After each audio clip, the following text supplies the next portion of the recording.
Some more killer tips for you today, this time within the dimensioning and setting out side of Caddie.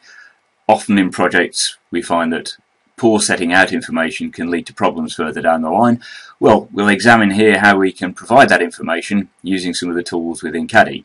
We're going to look at setting out datums and information in a vertical sense, so dimensional information there. We're going to look at how we can set out information coordinates for setting out things on plan, for instance, how we can provide length and angle information on our drawings, how we can interpolate levels, so when we're setting out drainage, where we need to connect into existing drainage runs, and also how an appreciation of a site can be aided with the use of a 3D model. Sometimes we have 3D information available to us, not always. We're going to examine how we can take just simple 2D contours and provide information in terms of a 3D site model from that.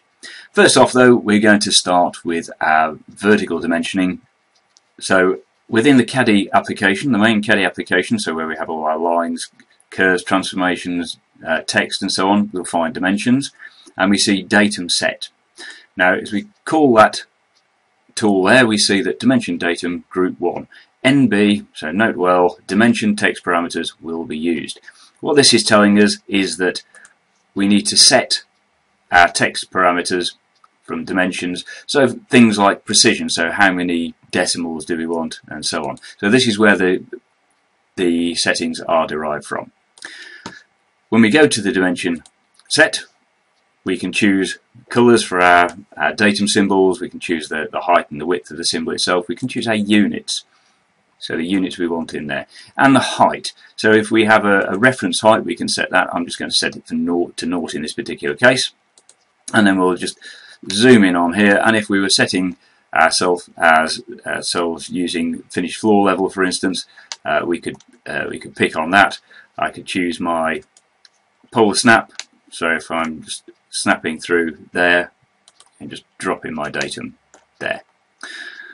If we carry on and put in some more datums, so again using the polar snap, so we can just add these very quickly, very easily. And so it just adds those in. If we want to insert another one, then we can do a similar thing. We could set this as another reference, for instance. So if we wanted to go 1050, we could choose a different colour for our datum symbol, and we could put that in there. And if we want to go adding extra things in, then we can do that. But then if we want to go back and maybe insert some extra heights, it says indicate any datum bottom center, so we could pick on there, and then we could do another one, add in another one in that string, or if we wanted to insert another one in here, we could add it in that string. So you can see you can very easily, very quickly add separate strings of datums within your drawing.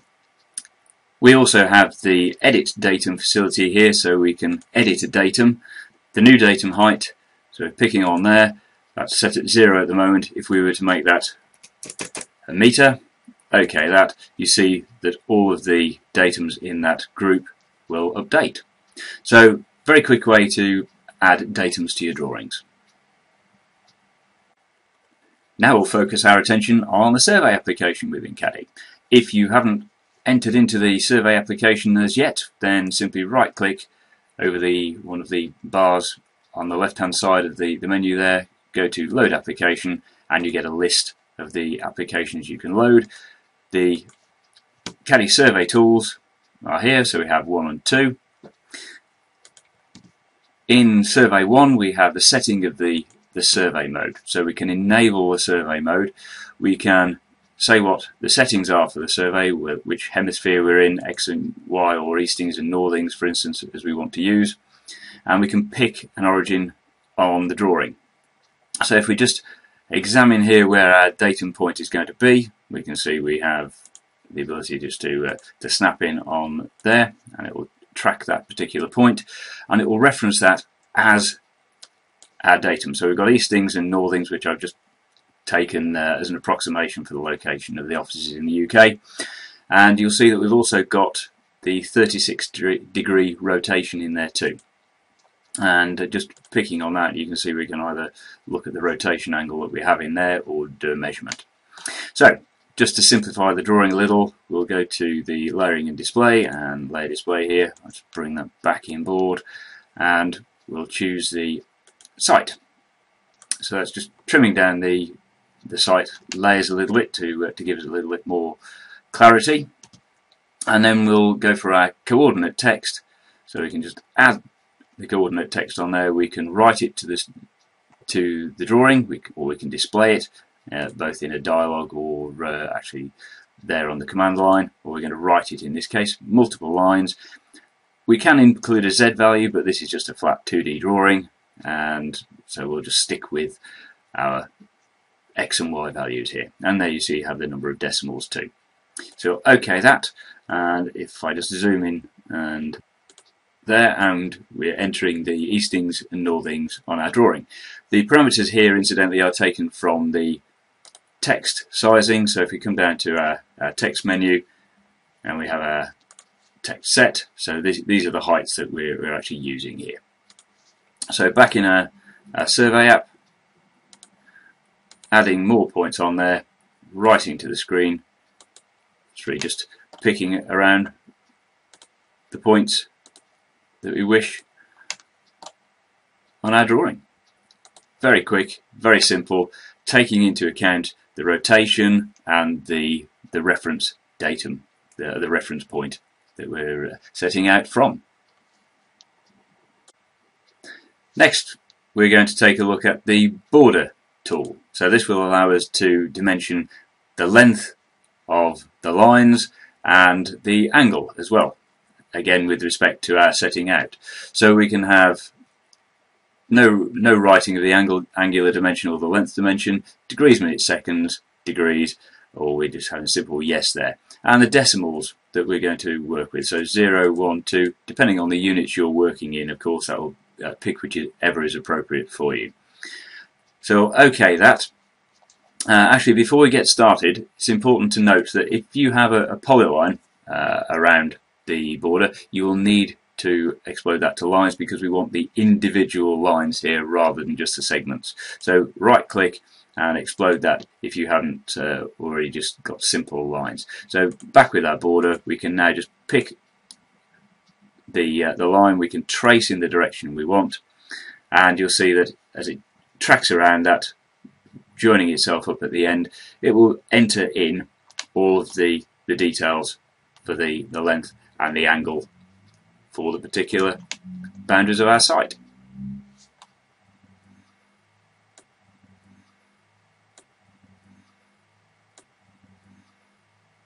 Simplifying our drawing once again, layering display. This time we're just going to choose the drainage option. So it gives us our inverts here, so we can see that we have our inverts, and what we need is the invert level at which we would have to connect. So rather than having to measure the distance and work out what that would be longhand, what we can do is use the Survey 2 tools here. We have a couple of interpolation ones. Here we're going to use the interpolate text routine, so we can set our precision to auto, or we can dictate what the precision needs to be. OK to that, we pick on the first piece of text, we pick on the second piece of text, and you'll see that we have a banding line which, when we point down for where we want to be, and we can snap onto there if we wish, we have our precise invert level. So we can do the same thing again. It says indicate for the first text, so we'll pick our text, and again just changing our snap mode, so we've got our precise invert levels at which we would need to connect. So no maths to do, no working out, just a simple case of using the tools within Caddie. The final tip for today takes us into the terrain modelling tools. So that's the DTM application, again loading as we did before. So we'll see under our DTM tools we have some nice tools here for generating 3D models of a site. Just going back to our drawing and just going back to the layer display, we'll look at the contours here. just select all. We can see the contours there on our plan, so I'm just going to select those contours just to make the drawing a little bit simplified.